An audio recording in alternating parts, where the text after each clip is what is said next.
Hi, everyone, and welcome to the Art Diaries. I can't remember what episode this is.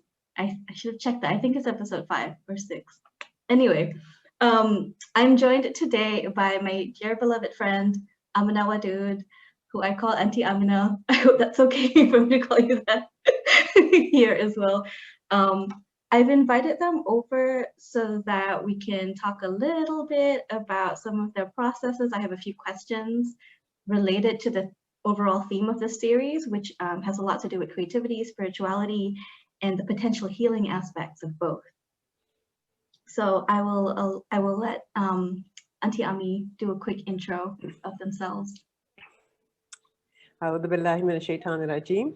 بسم الله الرحمن الرحيم. I begin, as I always begin, in the name of Allah, whose grace I seek in this and all other matters. Besides being horribly late because I got my timings all mixed up, I am so pleased to talk with my niece. She has inspired me with her ability to align the aesthetic with the spiritual, and I take a great amount of inspiration from her work. I am best known as the Lady Imam, which I have recently come to own because of the politicizations of identities. I am a professor who has at one time retired, but am now sort of returning. And my main area of interest is Islam, gender, and sexuality, especially through textual analysis and its application in real life. Such an amazing body of work, and I'm sure I'm hoping a lot of listeners who watch this will know that Amina Wadud's work has changed or has helped articulate a lot of what we are now using to help us progress into a more kind of embodied spiritual practice. So it kind of goes from like, with how I've interacted with Amina's work is that, so there's the books, right? So I've only read one of the books so far, as well as working with my friend Lee Yusuf on their book, The Science in Ourselves, and that's how I came to kind of really dive into the Tawhidic paradigm. And they're both kind of like quite grounded in the academic paradigm. So taking the academic paradigm and like kind of learning from it, so allowing my mental body to engage with the work, and then allowing a kind of self-reflective process in order for me to kind of see where it parallels, where it resonates, and where it challenges some of what I've been taught growing up as a Muslim, and then going away from Islam, and then coming back as a queer Muslim who is, like kind of quite determined to embody all of that as I go forward with all these different identities that are part of the core of my truth. So let's start by talking about the creativity it takes for you to articulate something that no one else is talking about at the time, that at a time where you were picking up on these, on what you were picking up on when you were writing Qur'an and women, when you were going back to the text, going back to like all the dusty old, like exegesis that already existed, and picking up something, kind of weaving them together into a tapestry with your voice. Because one thing that I love about Qur'an and women was that your voice is so clear in it, your voice at that time. And knowing you now, like 30 or so years later, and seeing how that voice has matured and clarified and kind of deepened in that embodiment, for me, that creates a kind of model for like, okay, this is how you can take a thought and turn it into something that is part of the lived experience. So could you talk a little bit about that creativity that it takes to weave a tapestry in your own voice when talking about stuff that no one else is talking about at that time? Thank you for presuming that I had all this advanced knowledge that I was weaving a tapestry that no one else was talking about at the time. In retrospect, I definitely see it. And in fact, I talk about it specifically with regard to a religious tradition that is based on a sacred text, meaning words. And that text has stood the test of time, meaning that it's still being read, it's still being put into application, people are still having relationships with it. I entered that adventure as a complete novice within my first 5 months as a Muslim, and I was really taken by the words themselves, even though I was reading a translation that today I absolutely hate. I just cannot read. So it's very funny because something about the text spoke to me. And I was in a transitional place some years later where I was thinking to go back to school for like journalism, again, words. And someone else actually spotlighted that I really love learning about Islam and that I should go back to school for Islam. And I thought, oh, okay, you know, I'm open to the possibility. But when you get in there, what do you do? And I love your word, creativity. I love this unfolding of this creative process because I believe theologically that Allah is the creator, and yet creation is a manifestation. Obviously, it's a multi-complex kind of manifestation, but the idea that we are partners with the creator in every adventure. So for example, sometimes when I go on a retreat for meditation, I will take like pine cones and, you know, flower blossoms and stuff, and I will like arrange them in like a little miniature altar, you know, in front of my space. I think that that creative flow is one of the ways in which we align, you know, as you say, our bodies. We align our bodies with the active participation in this intimate relationship, you know, with Allah. And because Allah has both the Jalal and the Jamal attributes, with the Jalal being, you know, understood to be the masculine or, you know, the yang, and the Jamal attributes, which are thought to be feminine, you know, or the yin, and the actual meaning of the word Jamal is beauty. So there is something about the ability to experience beauty, or even to, you know, like with the pine cone, to manipulate objects to give an aesthetic, which to me, I think opens the heart up to the divine relationship with us in the everyday ordinary world. So in the writing, the study, the writing, the contemplation of my, you know, best-selling book, Qur'an and Woman, Rereading the Sacred Text from a Woman's Perspective, I was really having a deep conversation with the Qur'an from my location. And I only knew that was important because I studied hermeneutics and linguistics. And I didn't know how groundbreaking it would be in the context of Islam and Islamic thought, because Islam has such a rich and varied intellectual tradition, but it is predominantly written by men. And with regard to exegesis or tafsir of the Quran, for over 1,000 years, it was exclusively written by men. And I thought to myself, there must be something that we're missing. And that was the motivation. I was seeking myself in the text, and in the process, really, Allah gifted me with this capacity to create. And so I worked in a partnership. But again, I was not aware until after the fact and looking back. Because that book was first published in Malaysia when I was there at the International Islamic University, and it didn't have very much readership in its first editions. And in fact, not only went out of print, but they said, we're not going to do any more. We're not going to make any more, you know, editions. You could say that the first 7 years, it wasn't even very well read.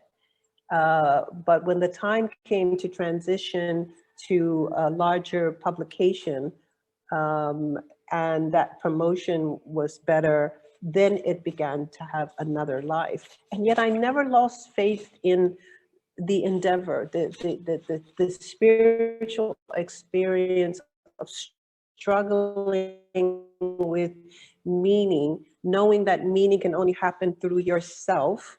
And yet I had found this book, the Qur'an, meaningful. So actually what happens now, next year will be 30 years since its first publication. What happens now is all just, it's sort of like Van Gogh. In his lifetime, he only sold a few paintings. And now, if you're in Amsterdam, they literally cannot even insure his work because the value is off the charts. So I always think that he's a creative person. I always love his work. I always love his endeavor to dismantle the classism in the field of painting.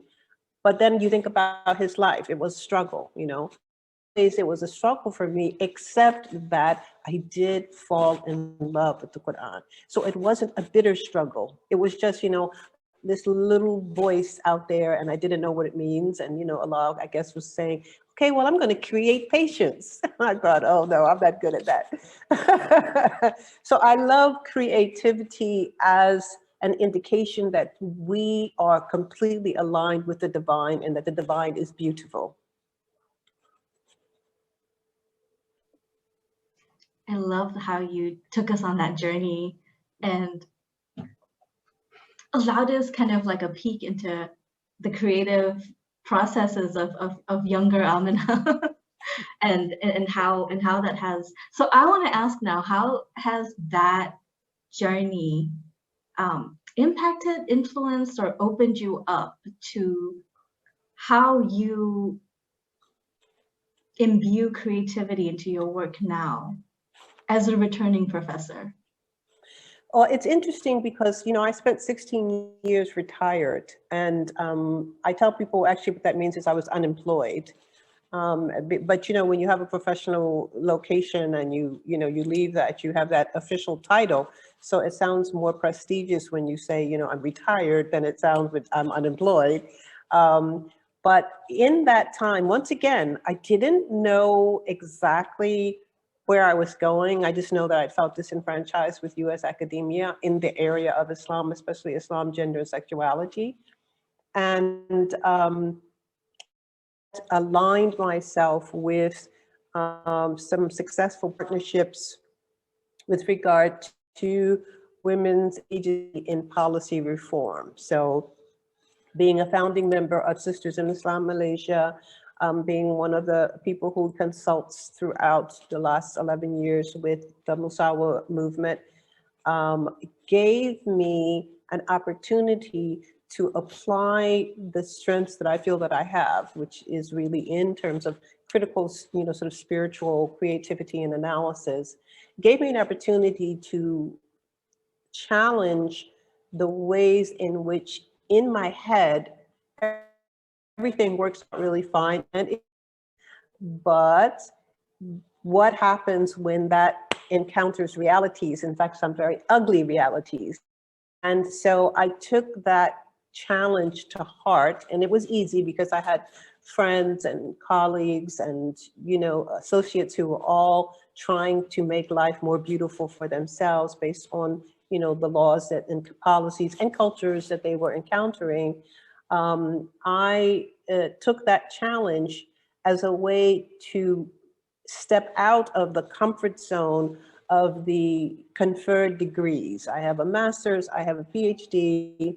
There is some idea that I have some qualifications, that I have some professional capabilities. And when I step out of that arena into the arena where I am still a novice, and that is with regard to activism and embodied ethics, it means that I start anew. And so for me, creativity is also about the courage to accept that sometimes you are going to come against something that is totally unfamiliar. And in that encounter, you also have a chance to familiarize yourself or get to know yourself at a level with regard to what you consider to be your core or what you consider to be your sort of motivating operandi, like, okay, so what's going to happen, when I go here? what parts of me do I get to take from those areas where I have professional accolades? And so it's been a very friendly banter, because surely I come up to dead ends and things that I just can't sort my way through, but they have not intimidated me. Rather, they have allowed me to shed light on a corner of the world, of the realities of the universe that I had not even looked at, let alone have a light shine on it that I can, make some, headway within it. So actually leaving an assured position, I made it all the way to full professor, had a great salary, I had benefits, et cetera. Leaving that and stepping out into the unknown was also a gift. It was also a blessing for me, because now I find that my spiritual consciousness and confidence is much greater. I can trust myself more. And in each way that I trust myself, interestingly enough, I do find that I align with the divine creativity. And okay, I mean, I could be wrong, but the thing is that as long as that connection feels beautiful, I have it's not an effort for me to do it. I mean, that which is beautiful is in fact easy, and that which is easy to you is in fact beautiful. So I am highly attuned to beauty, and I take the time to practice beauty, even in small ways, because again, I get that affirmation, like the pine cone and the flower blossoms. Um, so now it's gone from like some grandiose scheme to sort of like everyday ordinary. And in that respect, it is even more self-affirming.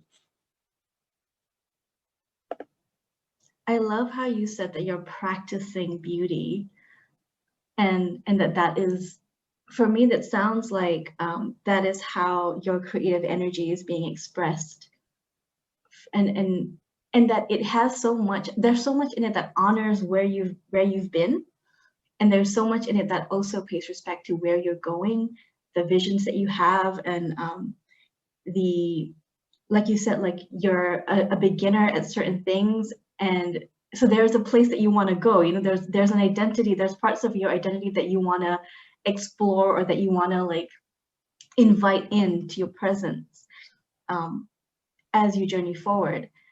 And I really like how you bring that back into the practice, and that kind of helps me also segue into the connection between spiritual practice, spiritual discipline, and also, let's say, a discipline around writing or your creative thought processes or creative ways of being. Because I do want to also kind of try and bridge that, the mental body and the physical body, right? Like that, I feel like that is such a huge theme collectively right now. So I'd really love to hear more about that practice of beauty in your everyday as it relates to your spiritual practice or discipline, or whatever term that is best for you to use. Yeah, I actually think I like the word discipline, even though when you're free spirit, or free spirited individuals, it can kind of get a bad rap. But what I have learned is that in my own personal kind of mania, that when I'm motivated by my passions, and the passions can be for good or ill, because I do get angry, about things. But when I'm motivated about my passions, it is only it's sort of like the dynamite blast that knocks down that impeding wall. It is not the taking each of those, rocks that have come from that explosion and then building a portal, a beautiful arched portal with those same rocks. The energy that's needed for the creative part, it's a bit like ritual. One of the anthropological definitions of ritual is repetition. The discipline of every day going out and just taking another rock and positioning it so that it stays with the rock that comes next to it, and until it does in fact build a portal. That discipline taps into the resource of the passion that kind of bulldozed its way through the wall in the first place. making it from something which in linguistics we go from deconstruction to reconstruction. And reconstruction is another form of creativity. And the repetition, the sort of ritualistic and disciplinary return again and again to keep plugging away at it, teaches us that within our bodies, we have both the passion and we have the compassion. So it teaches us to align our passions with a trajectory that will create good in the world and that will create beauty in the world. So I really think that the discipline part, I know people, you know, as I say, I tend towards free-spirited individuals. Those are the people I'm most attuned with naturally.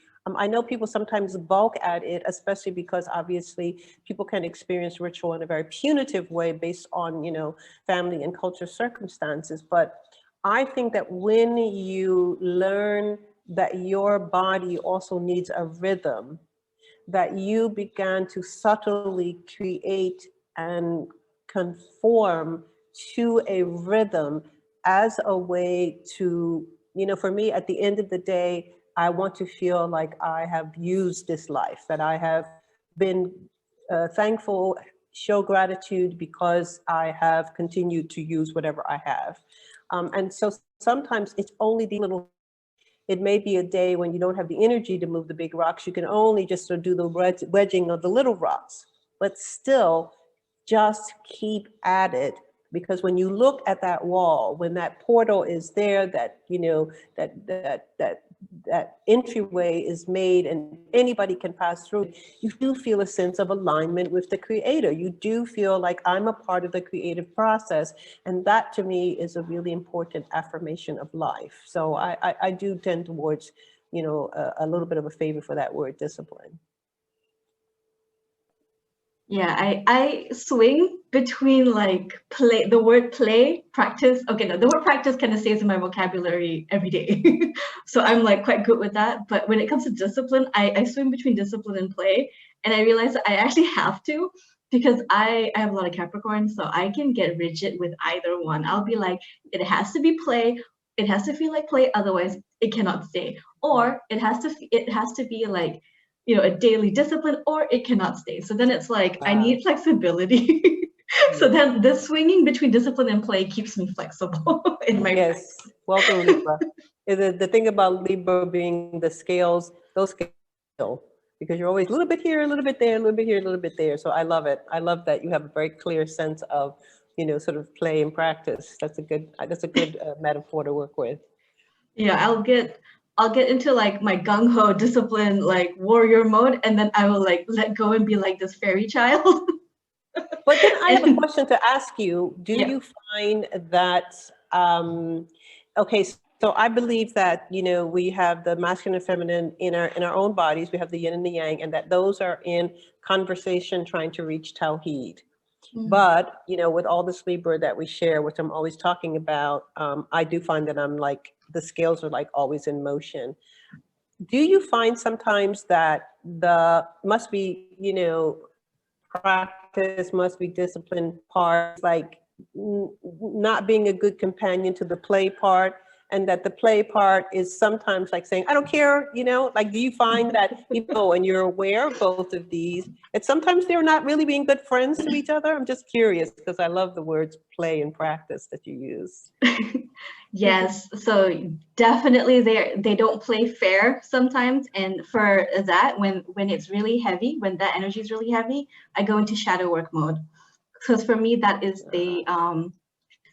is so without necessarily splitting them into bad or good sides, it's more like this is the form and this is the shadow of that form. So the shadow of the form will always be, and it should always be, attached to the form, right? Because because the shadow is already kind of separate, and it has to be separate in order for the form to see the shadow. There is that distance that allows clarity. So if we're thinking about shadow work in a psychological or spiritual sense, we want something to be a little bit at a distance from us so that we can see it clearly, and see whether it needs to be, how it can be integrated. Because sometimes integrating requires a release. before it can find a home in a part of us. Sometimes integration requires you to walk through it or walk into it straight away, like walking into the unknown. It's more of a walking into the unknown within, right? You're like, there's something dark and mysterious here, and it's me, right? It is me. So maybe there's a voice that I can give it, a part of my voice that I can give it so that you can talk to me. And what I realized is that the more the form is able to hold space for the shadow, to acknowledge it, to acknowledge its truth, to hear it out without necessarily acting on it, because the shadow's actions may not necessarily be the action that we want to embody in our manifested reality, but it is there for a reason, right? The light shines on us in a certain angle, and then it creates a shadow, and it's almost our spiritual responsibility to see that shadow and to see like, hey, what's up? And just that active dialogue, having that active dialogue creates an active dialogue between the two polarizing parts of our personality or parts of our practice, play, discipline.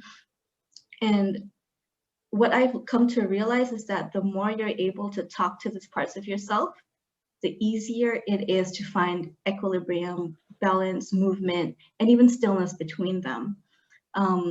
So that it feels like in any relationship, in any friendship where there's tension, and the idea of resolving that tension is to actually sit with it. It's not to avoid it. It's not to create blocks or patterns or behavioral patterns that kind of perpetuate it without necessarily knowing that you're perpetuating it. So it's not unconscious. You come online with it. And then you have that space. For me, like my self-care, my spiritual practice are one and the same. I think that's actually how I returned back to Islam, is through self-care. Yeah. It's that the ritualizing of self-care was how I came back into any form of spiritual traditions. And I came back to Hindu Buddhist traditions. And then through the mantra recitation, I came to zikr, Qur'an reading, and then I came back to Islam. And now I do my best to honor these practices kind of as if they're all orbiting patterns in my personal cosmology, with Islam as the center. Because that's what's shedding the light. That's what's shedding the light and creating and forming the shadows that need to be seen at any given time.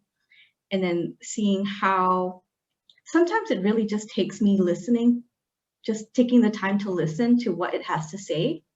And then I find that the balance finds itself. Because I think that's another form of that creativity and that creation. I think you said we are partners in creation. I think you said that in the beginning, and we are partners with creation. And when I heard that, I also heard we are part of creation, because the word partners has the word part in it. So then it's kind of like you can't be with something without it inviting a part of that into you, and inviting and allowing a part of you into it. So there's always relationship involved. There's always relational energy involved, even with this, if it's just you and your shadows, or you know what I mean, like you and your projects and the project's shadow. Oof, that one really gets to me.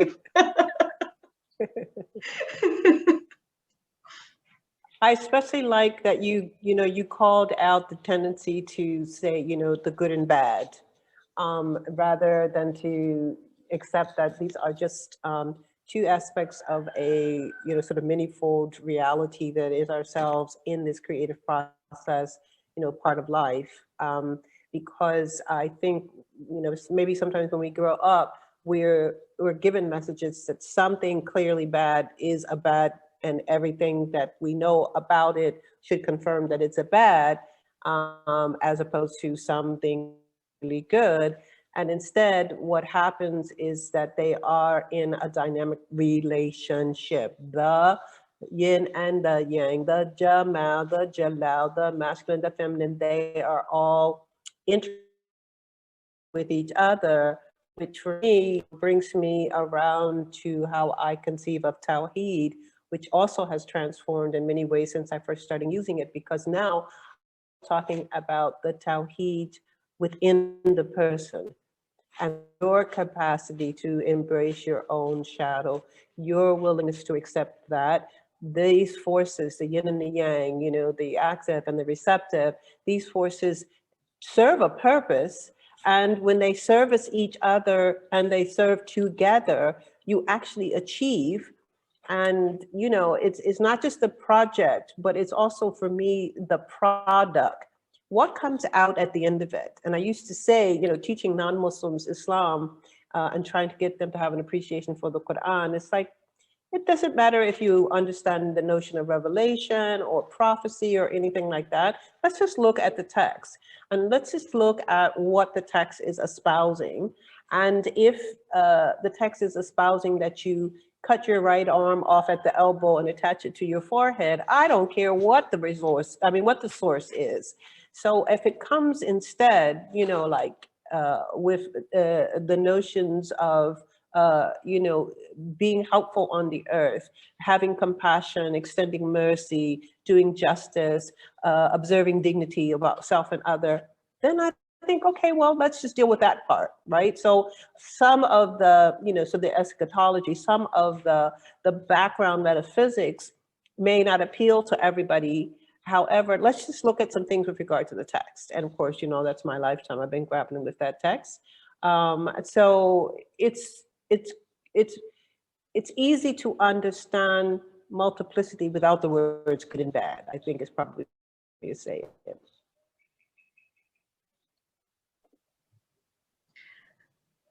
I also wanted to kind of take that and relate it back to the Asma ul-Husnaa, because for me, when I need reminders to not hold on to that paradigm of good versus bad, I think of the 99 names of Allah, what we know as the 99 names of Allah, which is also the Asma ul-Husnaa, the names of beauty. Mm-hmm. And how you have Jalal Jamal are in there, you have Yazal Jalali wal Ikram, which is one of my personal favorites. And then you also have Adar, the destroyer. And you have the bringer of death. You have all these things that in the human level, they have been textured with the mental patterns of ugliness and badness or conflict, and yet they are in the 99 names of beauty in the within the Islamic paradigm. And we also know that, okay, I don't speak Arabic, so I just need to like start with that, but I am aware that the Arabic word they're based on roots, and most of the time the words that are related to the root are all they all have a relationship with each other as well. So they're all kind of related to the root, and because they share a root, or because they have a similarity between this root and that root, they kind of have a relationship with each other, and that informs the way that the Quran is read, I feel, and that also informs the way that we read.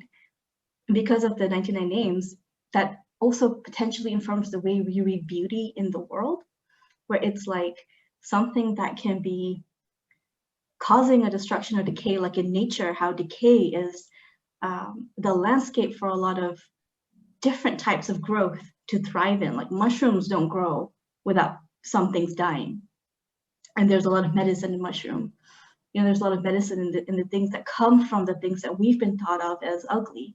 And how to, for me, my challenge on a personal level is kind of like, how do I apply that acceptance to my own life and to what I'm being shown through my relationships, the challenging relationships that I have, and the challenging work projects that I get called to walk through. And for me, that has been a challenge that I have often failed. That I have failed a lot, especially my, like 10 years ago, definitely was failing at that all the time.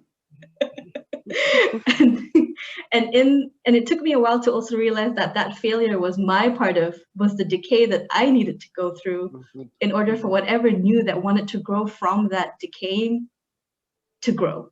And it's, I keep coming back to this, the holding on and the letting go, knowing when to hold on, when to let go. Because in the Quran, if you read the Quran or any translations of the Quran, it's so easy to hold on to some of the rigidity of some of the narratives that you think it has to be like this or it can't be any other way. And then when you let that go, suddenly different layers of meaning, different layers of realities start forming from a more self-reflective relationship with the Quran as a sacred text. That's how I've been experiencing it. And I don't know if you would like to run on, like take whatever I've just said and run on with it. Yeah, I mean, it's very powerful because for me, I started saying, I think in the last 6 or 7 years, that I don't worship a dead God and I don't believe in a dead religion, because one of the names of Allah is El-Hayy, it's the living. But I keep relating it to how in the human body, the skin cells change every 6 weeks. So that means that everything is living. And because everything is living, even when a thing dies out, the old skin cell, as you said, it's the place for the beginning of the new. And so it's a cycle. And I came to, I think the word I would use is reconcile some of the 99 names in their awesomeness by understanding the Jalal as a euphemism for power.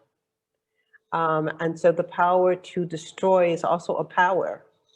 And so I am no longer intimidated by that, because I realized that there has to be a continual relationship with this newness and life.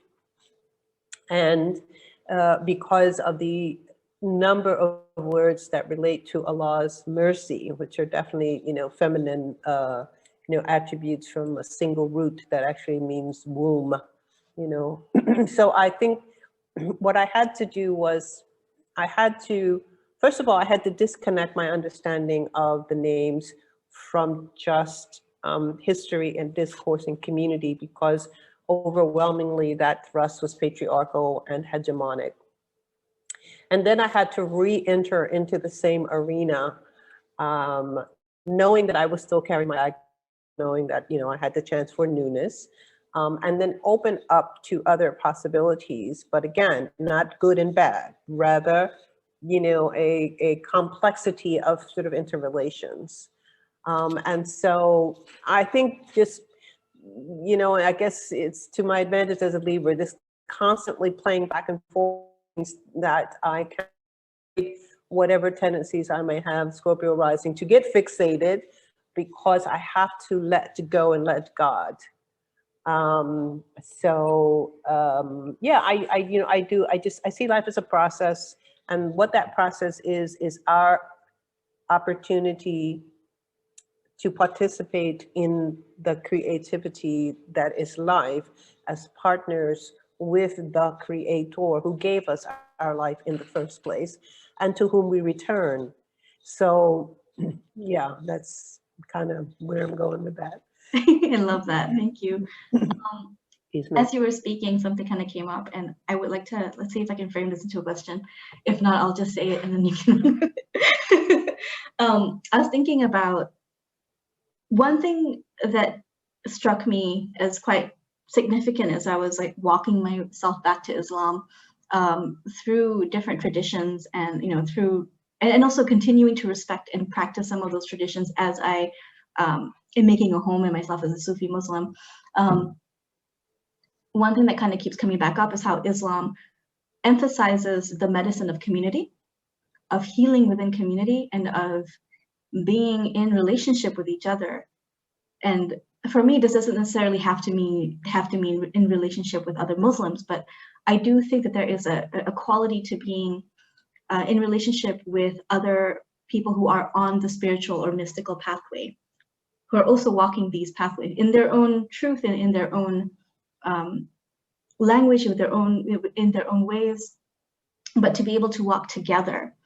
That's something that I feel like Islam really emphasizes, and that's something that I have trouble reconciling with because of how isolated or isolating my experiences have been.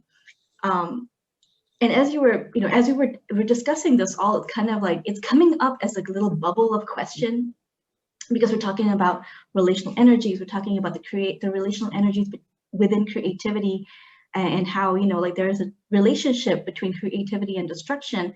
There's a relationship between beauty and ugly within the bigger paradigm of beauty itself, where something that has to leave or something that has to turn ugly in order for something new to come, to be birthed from that process of transformation. There's all this constant dialogue between things that on a human level we've been thought are opposites of each other. And that's like one of the gifts of the divine paradox, right? Learning how to hold opposing forces as part of that oneness, part of that tawheed. And where my tension is currently is that as I'm doing the work of becoming a home for myself, or the community of my inner self, I am trying to figure out how is that going to get reflected in my external relationship. So like, I have yet to experience, I think through your Patreon community, I am experiencing, a loving Muslim community, a Muslim-centered community. But I have yet to experience it in like the real, like, the embodied, like in real time, in real life kind of experiences. And yet, the more I engage with the medicinal healing aspects of Islam, I'm always led back to like healing in community. Wow, that's actually a really powerful reflection, because I was just thinking as you were talking how, I mean, first of all, I'm 68, so, I was definitely born in the analog era. I consider myself an analog woman in the digital age, but I also consider myself extremely blessed by the digital age because of the capacity to, talk with you and our time zone differences, but we're like in real time in sync. But the other thing is because working with queer Muslims over the last 2 decades, I used to say to them, if you build it, they will come.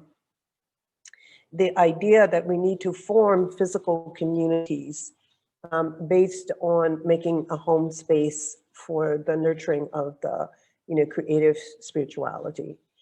And so they did. They started making, mosques and centers and meetups and stuff in the flesh.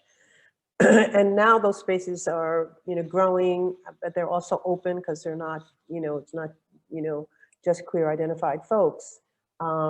It's folks who don't want to be a part of communities that define themselves by being very rigid about their borders, so they're very focused on who's outside of their inside. And so they want to deal, sort of, to have communities without borders, to have more flexibility, to have those inclusive spaces. And so I really think that the more that we make of these communities, no matter if they start virtually, but then they end up in a kind of retreat setting in a physical kind of location together, where they continue to work on, building the strengths of their interrelation, the less likely we will have in the future that there will be people who have to run away from the community because the community is punitive and not nurturing and not wellness affirming. But when they end up running away from that community, they think it is community and therefore that there is no community. Instead, I mean, I'm a wanderer. Instead, I like to embrace the idea of communities and that we belong to different communities. Like I've just moved to this new area and there's a traditional market in walking distance. And I love these traditional markets. Not only is it fresh produce, but it's people in the community. So they're not going to be my best friends and I'm not going to, pen a book with them or anything like that. But I love getting to know people that, I frequent this place in order to get her, what do you call it, garlic. And it's one of the things I love in the market because they take the skins off and I'm so lazy. It's like, okay, fine, you're gonna do that work? I'm definitely, and you just keep coming back to that same place and they start to recognize you and they start to say, well, where are you from? And, and, so it's just like little niceties. So I learned to have communities in tiers. T-I-E-R, not this kind of tears, in layers. And I've learned to embrace, that's a good thing for me in terms of moving to Indonesia, because there is still that village mentality where people, they do help each other. You know, and they converse. You know, it's not going to be metaphysical, groundbreaking, you know, whatever, but it's that humanity that allows you to always feel connected, and therefore whatever punitive experiences you may have had in a community setting doesn't become the masters of the trope known as community, but rather that was a failed community for you, could still be working for somebody else, and yet you are a member of many other types of communities, including the communities that you form yourself. Like you do your Patreon page, you do your collaborations with other people, you share your gifts. So you are already creating community around yourself. And, you know, as a survivor of certain childhood traumas, you also know that you want to be community that is loving and, you know, embracing wellness. So it's just learning to embrace the access that we have to other human beings in the various ways in which they manifest, including in the embodied form, but not always. I mean, the pandemic has taught all of us, you can't always have it. I miss hugging so much, I hug myself, you know? So sometimes you want to adjust the mandate that community replicates that inner and outer box that is a rigid community, and you want to make community flexible. You know, community is my online community, right? So, you know, I mean, I just think like all these major terms, you know, we want to be able to script them in ways that help us to be a part of it, to be creators of it, and not to be imprisoned by it. That's amazing. Thank you so much. I love everything that you said. I feel like just hearing you was like so healing for my heart. And what you said about the words, right? Stripping the words down reminded me so much of my interaction with the Asma ul-Husnaa, and you know, and also my interaction with the Qur'an as well, knowing that the words have roots, and trying to kind of apply that to other languages, and to the language that I know as well. Like, what is the root of this word, and like, how does it relate to its opposite? How does it relate to its synonyms and its antonyms as well? Just to kind of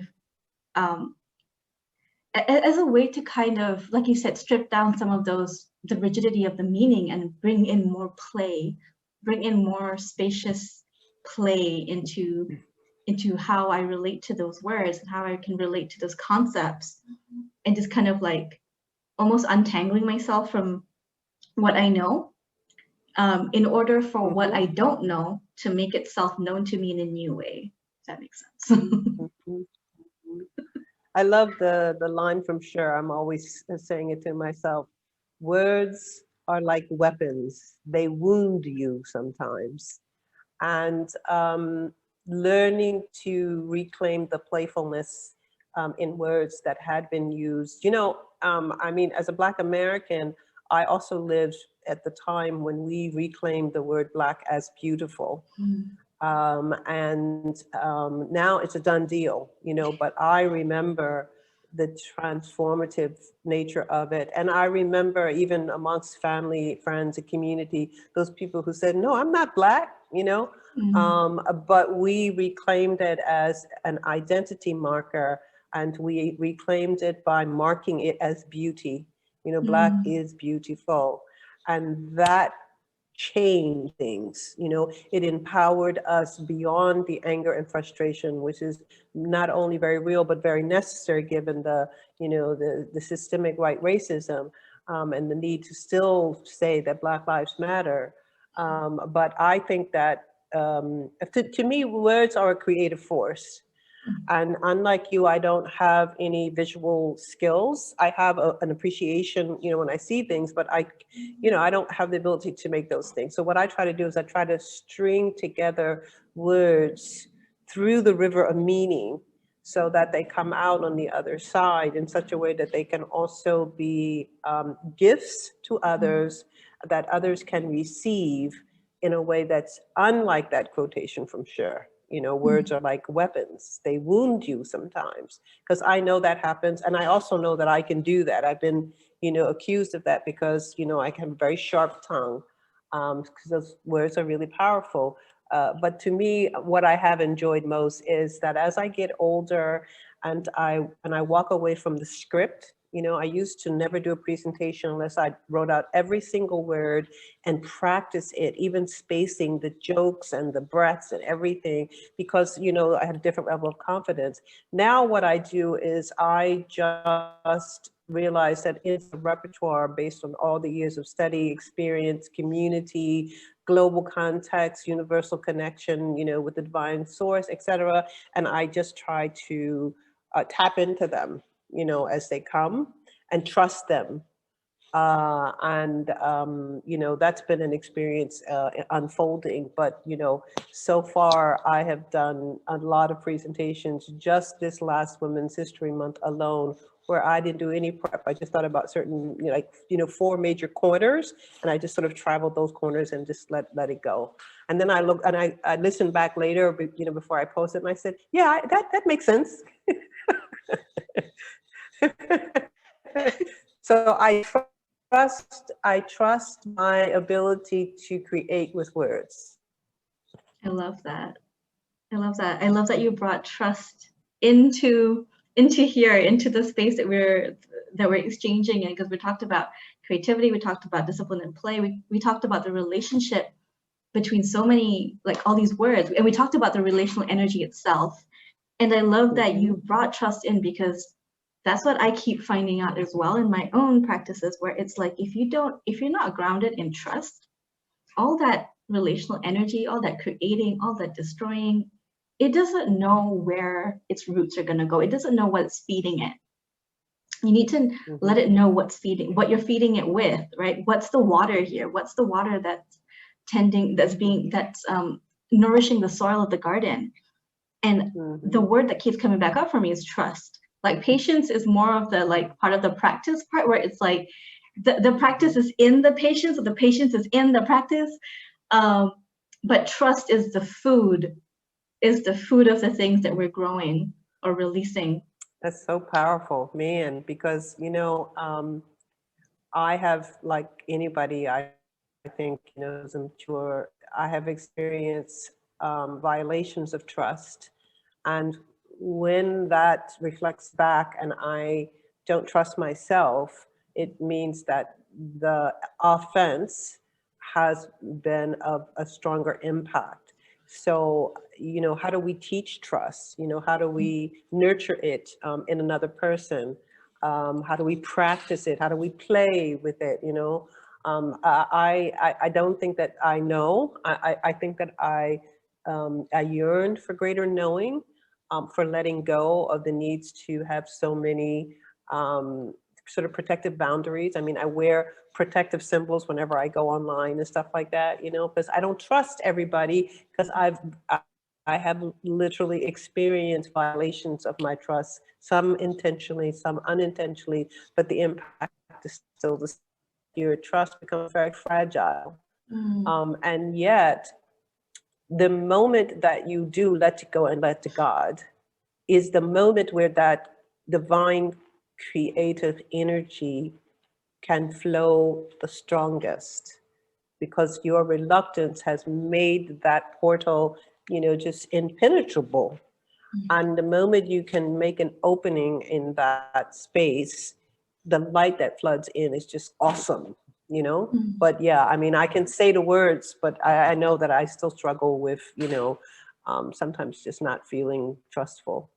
And that also comes back to, like, letting go of the knowing in order for the body to kind of lead the way. That's what I found, is like, when some of these because I relate 100% to, like, how do you keep trust as, you know, as that food for the soil, when there are all these evidences in the memory, right? In the memory banks of the brain, there are so much evidence of how how trusting is harmful, like harmful or like bad, or you know, all these experiences that that the brain is like, here's all the evidence of why you should not trust, and your body, your heart is just like, nah, I'm gonna trust anyway because there's something deeper than thought here. There's something bigger than what I'm able to imagine, and there's something bigger than what I'm able to formulate in my mind, but I'm able to formulate it maybe on an energetic level, maybe on a cellular level, or maybe just in being in the moment, like that level, right? Kind of knowing when to hold on and to let go. And that in itself, like inviting the self up to open and to let go and let God in, that takes trust. And it also takes practice. And it also takes that level of curiosity to kind of allow it to become playful again. And for me, like where I'm at, because of that scale thing that we've got going on as Libra, as Libra stelliums, I like to think about it in a way that like the more I focus on something, the more it has weight. So then it's like if I focus more on wanting trust, at the very least a desire, like you said, the yearning for it, and then letting go of the mental the latches that the brain can sometimes create, then the more I focus on it, the more that attention, that level of attention has weight. So then it's a bit more easier to kind of ground into it when it has that weight, when it's less, when it's, you know, on the scale, when it's like something that's solid that you can land on. Yeah. Yeah, I would love to play around more with the issue of trust. Remember, like as kids, I used to have that thing. I don't think it did in elementary school. I think it's more like a middle school, high school thing, where you just sort of like fall back and, you know, somebody's gonna catch you and everything.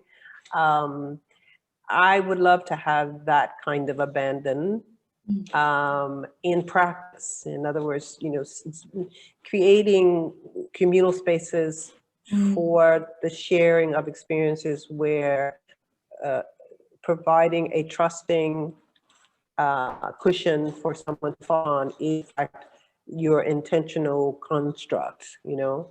Yeah. But that doesn't happen very often, and I don't know how to create it because this is, as I said, this is an issue for me. But I can imagine philosophically what it's like, and I have experienced what a difference it makes when you can do that level of deep letting go, because you do align yourself with some of the deepest intimacies with the creator, and the results of that is just so awesome. It's just so powerful, you know. So yeah, I'll kind of work on that for the future, I guess. We're all working until it becomes easier.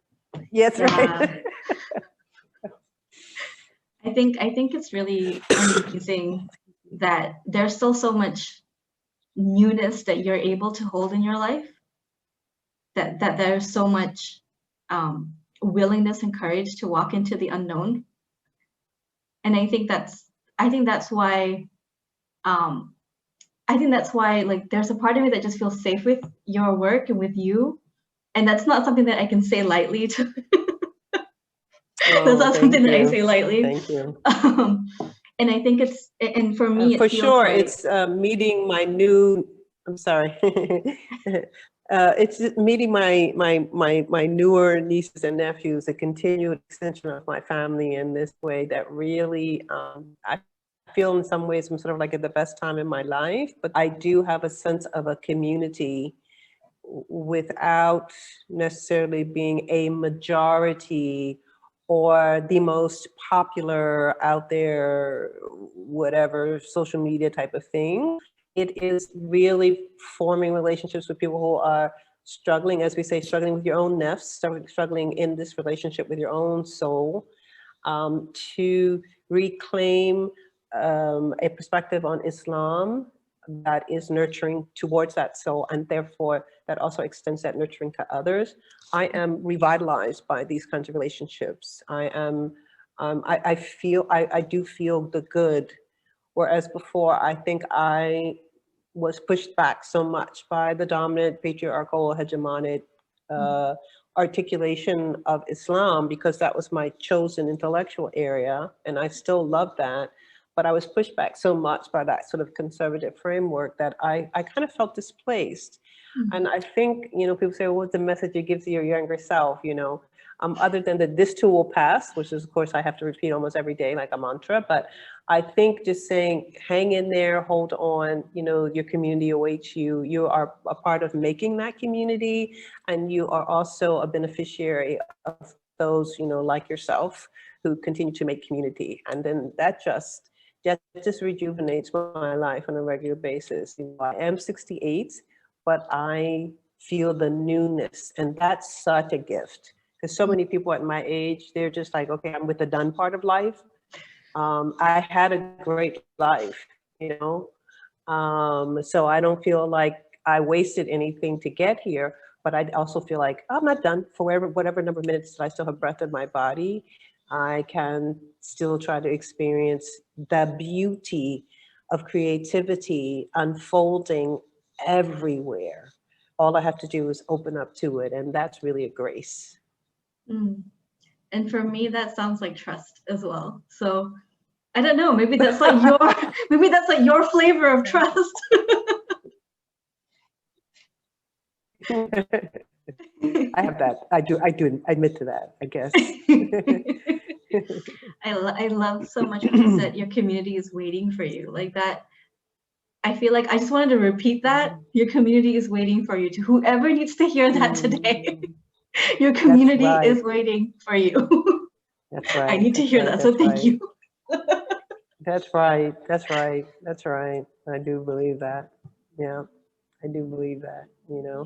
I mean, and I say it as a way for people to stay true to self. The community that's waiting for you is the community where you can be your true self. Yes. It's not that you have to be another iteration that people have told you is only acceptable or good or Muslim. Your community is one where you can be your true self. And only with that truth can you know your Lord, and can you be creative. So yeah, as you say, I think it is a kind of trust. You just have to trust. That's that. Yeah, it's the trust that kind of like warms up your fingers so that you can let go. and when you let go, that's when your hands change. Like if you're holding it like this, just kind of as a visual, or I'm a visual person, I gotta think about this. It's like if you're holding something like this, you gotta warm up to kind of let that go. And then your gesture can change until like, I'm ready. Yes, I'm ready to receive. You receive. Yeah. I am ready to receive. May Ramadan be blessed for us all, inshallah. It's a good time. I'm so ready to go into that. New moon in I'm so Aries. nervous. Yeah, so a little bit of nervousness, I think, is always in order, because it's a tall order. But yeah, we can only be present at this moment. So this is the Ramadan that we're going to have, or however it turns out. So we just go in with that. That hope, that expectation of the goodness, and however much of it we can experience, that's a blessing, and however much of it we're challenged with, that's a blessing. Alhamdulillah. Yeah. And thank you so much for joining me today. Is there anything else that you would like to add before we close up? No, I'm good. Thank you so much for having me, and for your patience for my blitz on time. I did experience a few little connectivity issues, so I don't know if there are going to be any little blips when you go through the recording. But as I said, I'm borrowing the service from next door, and it's, I just noticed a couple times that it said, it's connectivity something. So just be warned. Yeah, okay. Well, I trust that whatever came through is what needs to come through. I trust. let's just play with that word trust until we make it a playful thing. I love that. Yes. Thank you. That's a gift. I received. Thank you. It's a gift. Oh, thank you so much. I am so grateful. Thank you. I'm so grateful for you. I'm so grateful to be walking through this Ramadan with you this year as well. I am excited and nervous. And before we leave, I just wanted all to let the listeners know where to find Amina and their online presence. So I know Amina has a Twitter account. I think it's the Lady Imam, if I'm not mistaken. Yes. So the Twitter account is the Lady Imam, and also I have a Patreon page, the Lady Imam, and I have Instagram, the Lady Imam. As I said, I've learned to claim that. Yeah. And those are, I think, the spaces that I hope people will join me. I also have YouTube, the Lady Imam. I don't know how I keep forgetting that. But recently I launched a .com, Amina Wadud. I'm trying to be connected. Yes, aminawadud.com. So, you know, I'm both those things. Lady Imam, Amina Wadud. Thank you guys for joining me whenever you can. Thank you so much, Amina, and thank you so much everyone for listening and tuning in. Assalamu alaikum.